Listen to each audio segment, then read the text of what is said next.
لا إله إلا الله وحده لا شريك له ونشهد أن سيدنا وحبيبنا ومولانا محمدا عبده ورسوله قال الله تعالى في كلامه المجيد والفرقان الحميد فأعوذ بالله من الشيطان الرجيم بسم الله الرحمن الرحيم يا أيها الذين آمنوا اجتنبوا كثيرا من الظن إن بعد الظن إثم ولا تجسسوا ولا يغتب بعضكم بعضا أيحب أحدكم أن يأكل لحم أخيه ميتا فكرهتموه واتقوا الله إن الله تواب رحيم وقال تعالى يا أيها الذين آمنوا إن من أزواجكم وأولادكم عدوا لكم فاحذروهم وإن تعفوا وتصفحوا وتغفروا فإن الله غفور رحيم صدق الله العظيم اللهم صل على محمد وعلى آل محمد كما صليت على إبراهيم وعلى آل إبراهيم إنك حميد مجيد اللهم بارك على محمد وعلى آل محمد كما باركت على إبراهيم وعلى آل إبراهيم إنك حميد मजीद। मोहतरम सामीन हजरत, अल्लाह का बहुत बड़ा एहसान और करम है कि वो अल्लाह जिन्होंने हमें बहुत नाज़ो नियामत से पाला है और पाल रहे हैं। और इतना नहीं, दुनिया में जितने भी मखलूक़ात हैं सबसे बेहतरीन मखलूक़ात और सबसे आला मखलूक़ात जिसको हम यूँ कह सकते हैं कि अशरफुल मखलूक़ात, সমস্ত সৃষ্টি জীবের থেকে সব থেকে সুন্দর করেছেন আল্লাহ তাআলা মানুষ্য জাতিকে, মানুষকে। তো সেই মানুষের উপরে আল্লাহর কত ভালোবাসা, কত দয়া, সেটা আল্লাহ আরও বললেন। আমি কোরআন মাজিদে এক জায়গায় সেখানে আল্লাহ জানালেন কি আমার কুদরতি হাতের দ্বারা আমি মানুষকে সৃষ্টি করেছি। তাহলে আজকের জুমায় যে বয়ান শুনছে, তো এটা তো নিশ্চয়ই আমাদের ভিতরে ভালো লাগবে যে সত্যি আল্লাহ আমাদের কত ভালোবাসে, যে সব মখলুককে তিনি কোন ফায়াকুন দ্বারা সৃষ্টি করলেন আর মানুষকে তিনি নিজের কুদরতি হাতের দ্বারা সৃষ্টি করলেন। তাহলে এই কোরআনের জানা যাক, এটা তো রমজান মাস চলছে, রমজান মাসের শেষ জুমা আজকে। তো রমজান মাসের কিছু কথা আমরা শুনবো ইনশাআল্লাহ। তো সর্বপ্রথম কোরআনের এই আয়াতটা যেটা তেলাওয়াত করলাম 26 পারায় সূরা হুজরাতের 2য় পৃষ্ঠায় আল্লাহ সেখানে বললেন যে তোমরা তোমার মরা ভাইয়ের গোশত খেতে পছন্দ করো। নিশ্চয়ই কথাটা খুব কঠিন, যেহেতু আমরা তো কোরআন হাদিস থেকে দূরে আছি আর আমাদের সামনে যে বয়ানগুলো আছে সেই বয়ানগুলো সারাক্ষণ কান্নার কালেকশন আর 2-4টা গজল, ব্যাস। আর কিছু হালাল হারাম হয়ে যায় আমাদের বয়ান শেষ। তো আজকে জানা যাক জুমার বয়ানে যে আল্লাহ তাআলা 26 পারায় সূরা হুজরাতের 2য় পৃষ্ঠায় আল্লাহ বলেন, তোমরা কি তোমার মরা ভাইয়ের মৃত ভাইয়ের গোশত খেতে পছন্দ করো? তো নিশ্চয়ই খুব ব্যাপারটা সঙ্গে। তো জানা যাক কোন কাজ করলে আল্লাহ তাআলা এই কথাটা বলেছেন যে এই কাজ যদি করো তো তোমরা এই কাজটা এত ঘৃণা কাজ যে তুমি তোমার মরা ভাইয়ের গোশত খেতে যেন অপছন্দ করো। মানুষের গোশত কে খায়? কিন্তু কত ঘৃণা কাজ চিন্তা করুন, একটু ভাবার বিষয়। অন্য মানুষ তো দূরের কথা, নিজের মরা ভাই তার গোশত খাওয়ার সঙ্গে ওই কাজটা তুলনা দিয়েছে আল্লাহ। তাহলে জানা যাক, আর সেই বিমারি থেকে আমাদেরকে বাঁচাতে হবে, সমাজকেও বাঁচাতে হবে, চেষ্টা করি ইনশাআল্লাহ। তো জানা যাক কোরআনের ওই আয়াত থেকে, ইয়া আইয়ুহাল্লাযীনা আমানু ইজতানিবু কাসীরাম মিনাজ-যন্নি ইন্না বা'দাজ-যন্নি ইসমুন ওয়া লা তাজাসসাসু ওয়া লা ইয়াগতাব বা'দুকুম বা'দা আইয়ুহিব্বু আহাদুকুম আন ইয়াকুলা লাহমা আখিহি মাইতান ফাকারিহতুমুহু ওয়াত্তাকুল্লাহ ইন্নাল্লাহা তাওয়াবুর রাহিম। ইয়া আইয়ুহাল্লাযীনা আমানু, আমার বিশ্বাসী বান্দারা, আমানু ইজতানিবু কাসীরাম মিনাজ-যন, নিশ্চয়ই বেশিরভাগ তোমাদের ধ্যান ধারণা সেটা ভুল সিদ্ধান্তে পৌঁছায়। তোমাদের গুমান, তোমাদের চিন্তাধারা বেশিরভাগ কি হয়? ভুল সিদ্ধান্তে পৌঁছায়। আমানু ইজতানিবু, এই ভুল সিদ্ধান্ত থেকে বাঁচো। নিজেকে বড় মহান পণ্ডিত মনে করে নিয়ে আর কিছু এমন সিদ্ধান্ত আছে সেগুলো তুমি ভুল করে ফেলছো, অন্যজনের ঘাড়ে দোষ দিয়ে দিচ্ছ, আর শরিয়াতের সুন্নাত এবং শরিয়াতের আহকামকে তুমি মিটিয়ে ফেলছো। এর থেকে তুমি বাঁচো। এ কার ফরমান? কোরআনের ফরমান। কোরআন কার কথা? আল্লাহর কথা। এই কথা আল্লাহ কেন বলেছেন? মানুষকে শিক্ষা দেওয়ার জন্য। কোন মানুষকে বেশি উপকার হবে? ওই মানুষ যে আল্লাহকে ভয় করে, বিশ্বাস করে।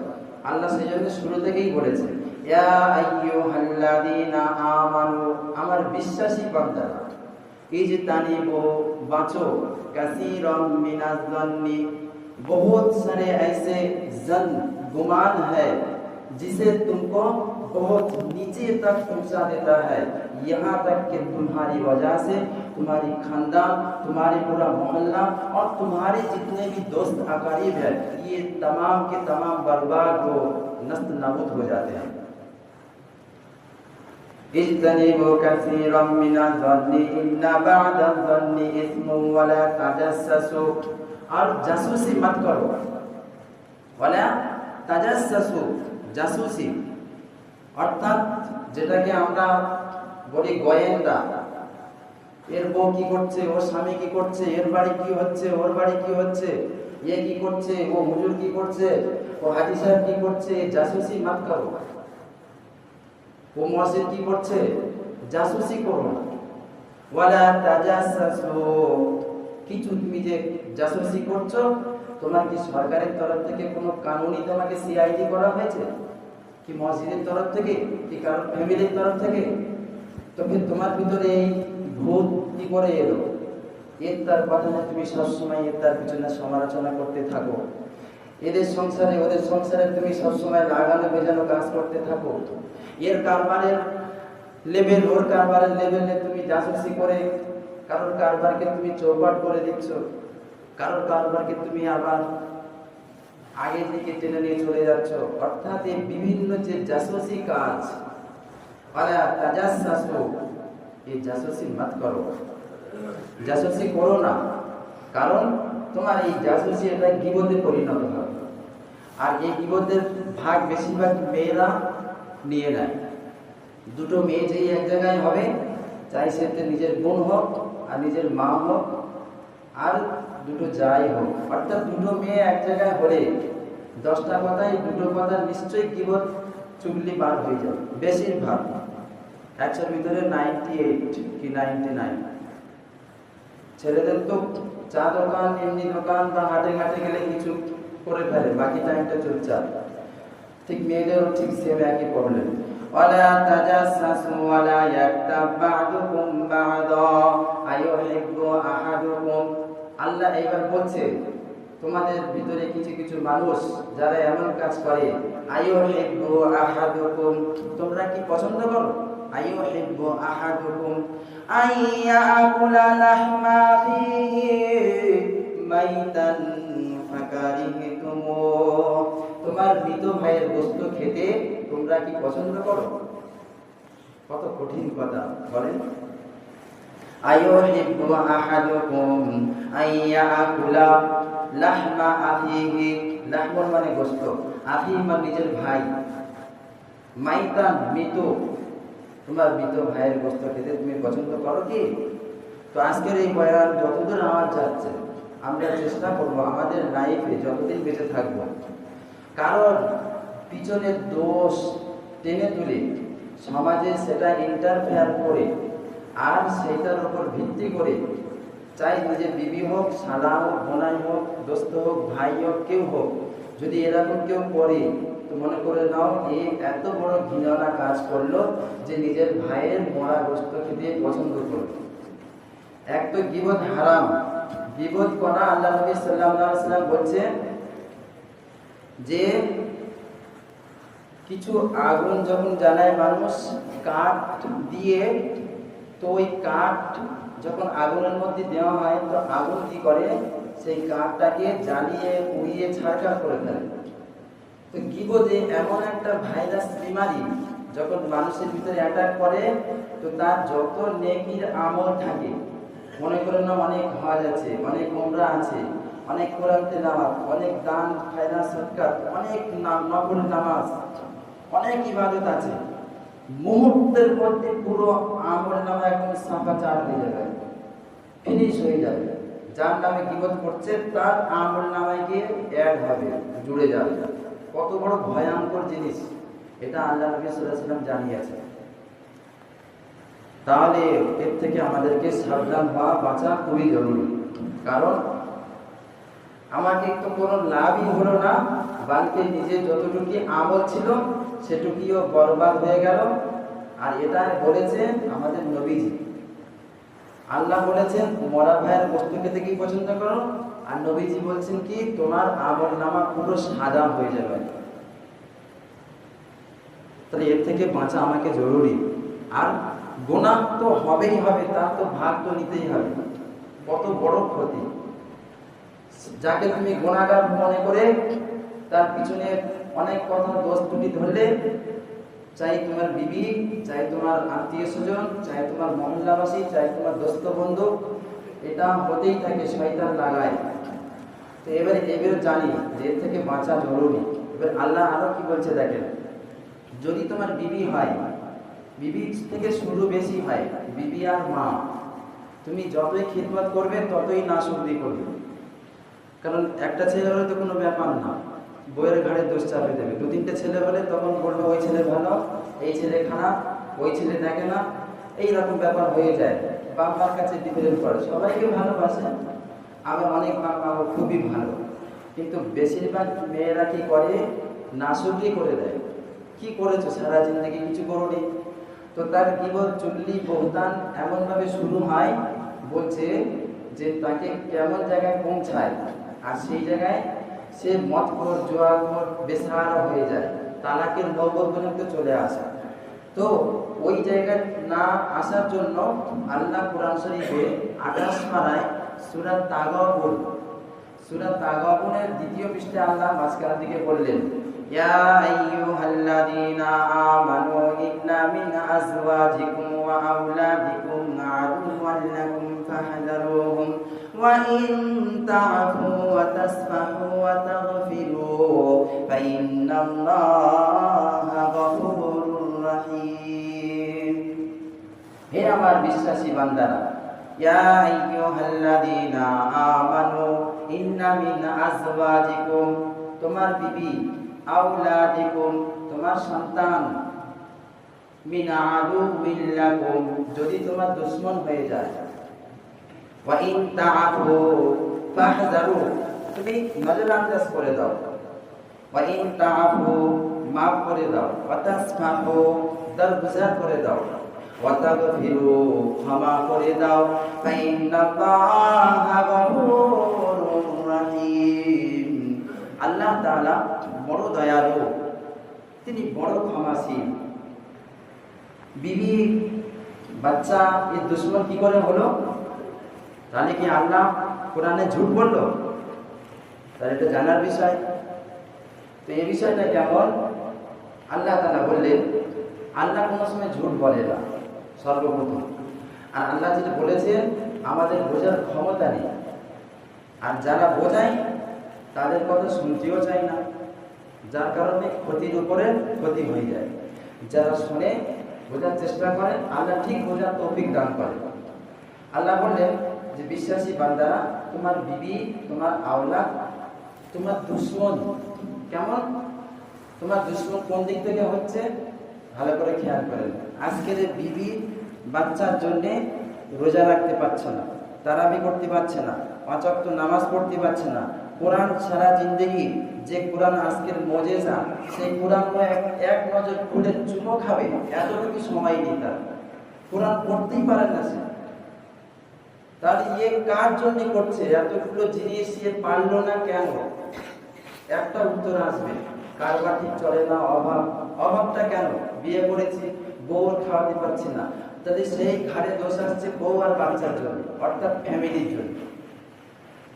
তাহলে আল্লাহর কথাটা কত সুন্দর দেখো, যে তোমার বিবি, তোমার বাচ্চা, তোমার দুশমন না। না, আর যদি কেউ প্রকাশ্যে দুশমনি করে, সব মায়েরা, সব বোনেরা খারাপ হয় না, অনেকে আছে খুবই আল্লাহ ওরা, খুবই ভালো, আল্লাহ পরিষ্কার করে দিয়েছে।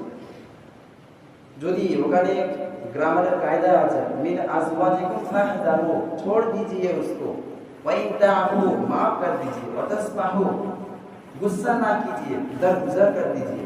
अगर वो खराब है, तुम्हारी बीवी, तुम्हारे माए, तुम्हारे बच्चे, কত বাপের সন্তান টাকা পয়সা নিয়ে উড়িয়ে নষ্ট করে জেল খেটে থানায় গিয়ে মারামারি, মানে একেবারে পুরো বাপের জীবনটাকে জিনা হারাম করে রেখেছে। কত সন্তান আছে, তো বাপ কি বলে তখন? কি ছেলে জন্ম দিলে মানলাম, মাও বলে মাঝে মাঝে কি ছেলে জন্ম দিলাম। স্বামী অনেক সময় বলে কি বিয়ে করে মানলাম, কেন যে ওই ঘরের মধ্যে বিয়ে করতে গেছিলাম, বলে কিনা বলে না? তো এগুলো কি জন্য? আদৌ বলে না, তোমার আখিরাতকে তুমি এদের জন্য বরবাদ করে ফেললে। এই তোমার ফ্যামিলিকে বাঁচানোর জন্য তুমি আল্লাহর কোরআন তুমি চুমো খেতে পারলে না, পড়তে পারলে না, দেখতে পারলে না, তোমার চোখের শক্তি থাকা সত্ত্বেও এত বড় পানিশমেন্ট তোমার লাইফে ঘটে যাচ্ছে, তোমার কোনো বুঝেই আসছে না। রোজার মাস চলে যাচ্ছে, আবার 1 বছর পরে তুমি পাবে কিনা, তুমি বিনা বাহানায় রোজা রাখতে পারছো না। তুমি পারি না, কোনো সময় রাগিতে তো কিরকম খিদে পাই, ঘুম পাই, গা পা ঝিমে যায়, যদি মরে যায় যা, মরে গেলে তুমি জান্নাতে যাবে রমজান মাসে, কিন্তু রোজা রাখতে পারলো না। দিন চলে গেল, বলো এই তো এরকম ধরুন মনে যেন পরশুদিন একটা জুমা গেল, সেই জুমার পরের দিন রবিবার রোজা শুরু হলো, আর আজকের এই শেষ হয়ে যাচ্ছে। কিছু মনে হচ্ছে যারা রোজা করছে, একটা মাস পানির মতো চলে গেলে কিছু মনেই হচ্ছে না। কিন্তু যারা গাফেল, এইসব সংসারের চক্করে পড়ে, এইসব জিনিসের খাতিরে পড়ে রোজা, নামাজ, তারাবি সব বরবাদ করে ফেললো, তো আল্লাহ বলছে এইটা থেকে বাঁচো। দুরকম দিক, যদি প্রকাশ্যে দুশমন হয় তো ক্ষমা করে দাও, আর যদি তুমি নিজে এদের পিছনে পড়ে থাকো তো অ্যাকচুয়ালি এরাই তোমার দুশমনের রাস্তা, তুমি এদের জন্য আল্লাহকে ভুলে যাচ্ছ, দিনকে, শরীয়তকে ভুলে যাচ্ছ, অর্থাৎ এর থেকেও বাঁচো। তাহলে আজকের জন্য এত সুন্দর বয়ানকে আমরা আমাদের জেহেনের ভিতরে রেখে আল্লাহর কাছে তওবা তিল্লা করে কান্নাকাটি করবো ইনশাআল্লাহ। আমাদের মাসুম হাজি সাহেব কিছু কথা বলবেন, ইনশাআল্লাহ আমরা সবাই শুনবো, কোনো কমিটির বিষয় বা কোনো বিষয়। তো তার আগে 1 মিনিট একটা কথা শুনে নিই, যে এই রমজান মাস আর মাত্র 2-3 দিন আছে। আরবি মাস 29 আর 30-এ শেষ হয়। গত কয়েক বছর ধরে 30-এ শেষ হচ্ছিল রোজা, আল্লাহ জানে এবারে 29 শেষ হবে কিনা। তো বেশিরভাগ সম্ভবত 29-এ শেষ হয়। আর হচ্ছে কি রমজান মাসের বিষয়ে একটা সুন্দর নবীজির হাদিস শুনে নিই যে রমজান মাসের ইফতার করার সময় পর্যন্ত সমুদ্রের মাছ দোয়া করতে থাকে, আর ওই সময় 10 লক্ষ জাহান্নামীদেরকে প্রত্যেক দিন মাফ করে দেওয়া হয়। আর আল্লাহ নবী বলেন শেষ রমজান মাসের তারিখের শেষ রমজানে এই প্রত্যেক দিন 10 লক্ষ করে যে মাফ করা হয়, একসাথে এতগুলো ওই শেষ দিনে অতগুলো জনকে একসঙ্গে মাফ করে দেওয়া হয়। মানে কত বড় জিনিস। আল্লাহ নবী আরো বললেন যে রমজান মাসের শেষ রজনী, শেষ রাত পর্যন্ত তোমরা ক্ষমা চেয়ে নিও, নিজেদের গুনাহকে মাফ করে দিও। আমরা গুনাহগার, আমরা সবাই কেউ না কেউ কিছু না জিনিসে গুনাহ করেই ফেলি, কিন্তু আল্লাহর কাছে ক্ষমা চাইতে কোনো বাধা নেই। আল্লাহর কাছে কান্নাকাটি করে রমজান মাস শেষ হওয়ার আগে এমন কান্না কাঁদবো যেন কমসে কম চোখ থেকে 2 ফোঁটা পানি পড়ে। আল্লাহর কাছে যখন তুমি যাবে তো তোমার ওই 2 ফোঁটা পানির এত মূল্য তুমি ধারণা করতে পারবে। সেজন্য আমরা রমজান মাস শেষ হওয়ার আগে এটা করবো। আর ঈদের নামাজ 8টায় হবে ইনশাআল্লাহ। আর ঈদের যে সুন্নাতগুলো আমরা সবাই জানি যে ঈদের দিন সুন্দর নতুন পোশাক পরা, আর যদি তৌফিক না হয় তো যে জামা কাপড় পরতো তার ভিতরে যেটা ভালো সেটা কেচে পরিষ্কার করে পরে আতর সুরমা লাগিয়ে সুন্নতি গোসল করে মেসওয়াক করে পরিষ্কার পরিচ্ছন্ন হয়ে একটা রাস্তা দিয়ে যাবে। তো যাওয়ার আগে কিছু মিষ্টি মুখ করে যাবে, খেজুর খেয়ে বা পায়েস টায়েস যা হয় খেয়ে আস্তে আস্তে গিয়ে একদম ঈদগাহ ময়দানে গিয়ে সামনে বসে যাবে। যে যার নামাজের মুসাল্লা ছাতা, গরমের ব্যাপার তো নিয়ে বসে যাবেন। আর তাকবীর পড়তে পড়তে আল্লাহু আকবার আল্লাহু আকবার লা ইলাহা ইল্লাল্লাহ আল্লাহু আকবার আল্লাহু আকবার লিল্লাহিল হামদ, এটা খুব বেশি পড়তে থাকবে। আর ফিরে আসার সময় তো নামাজ হবে, খুতবা হবে, সব শুনে দোয়া দরুদ করে ইনশাআল্লাহ আবার অন্য রাস্তাতে আমরা ওই তাকবীর পড়তে ফিরে আসবো।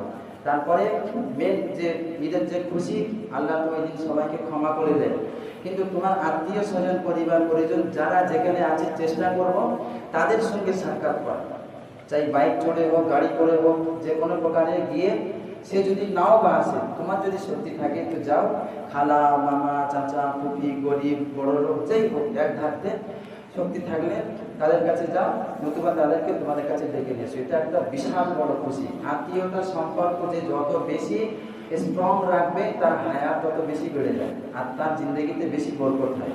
আল্লাহ তাআলা আমাদের সবাইকে তৌফিক দান করবো। ফিতরা তো আগে সময় দিয়ে দিচ্ছে, ফিতরা হচ্ছে বলা হয়ে গেছে, ফিতরা যাকাত। ফিতরা তো বলে দিলাম 70-80 2 কিলো চালের দাম, ধরুন আমরা চাল খাই, 2 কিলো চাল যদি তুমি ধরো তো 100 টাকা কমসে কম নরমালি চাল, 50 টাকা করে তো কিলো ধরে একটা ফিতরা। শরিয়াতের কানুন হচ্ছে কি গরিবদের বেশি দাম, 2.5 কিলো গম, 3.5 কিলো খেজুর বা 3.5 কিলো কিশমিশ, আপনার জবিব আরো অনেক কিছু আছে, মানে যাও। তো যারা মালদার তাদের উচিত যে যেগুলো বেশি দামে, যেমন 3.5 কিলো খেজুরের দাম 700-800 টাকা, 3.5 কিলো কিশমিশের দাম 1000 টাকা, তো একটা ফেতরা তার ওই 800 টাকা কি 1000 টাকা বসবে, আর তাদের ওইগুলো দেওয়া দরকার। যারা মালদার, যারা নর্মালি সুবিধে পার হয়ে যাচ্ছে, তো তাদের ওই 15 কিলো গমের দাম কিংবা 2 কিলো ভালো চালের দাম দিয়ে দিলেন, তো যত বেশি দেবেন ফিতরা পরে আদায় হয়ে যাবে একজন 100, 150, 200। আর যা একদম নিঃস্ব করে তার হচ্ছে কি 70 টাকা, বা তুমি যেরকম গম খাও বা গমের নরমালি 2 কিলো চালের দাম কত হয়, একদম কম দামের চাল, তো সেই দামটা হিসাব করে তুমি দিয়ে দিলে, মানে যার নিজের পয়সাই সে দেবে করতে, কিন্তু তার ফিতরাটা আদায় করার জন্য শরিয়াতের কানুন এতটুকু নিচে নেমে এসছে, আর শরিয়াতের কারণে এতটুকু হাই হয়ে গেছে যে মালদার। তাহলে এই বিষয়ে আমাদের জানা গেল। আল্লাহ তাআলা আমাদের সবাইকে তৌফিক দান করে ঈদগাহের মাঠে যাওয়ার আগে এগুলো সব আদায় করে দেবে।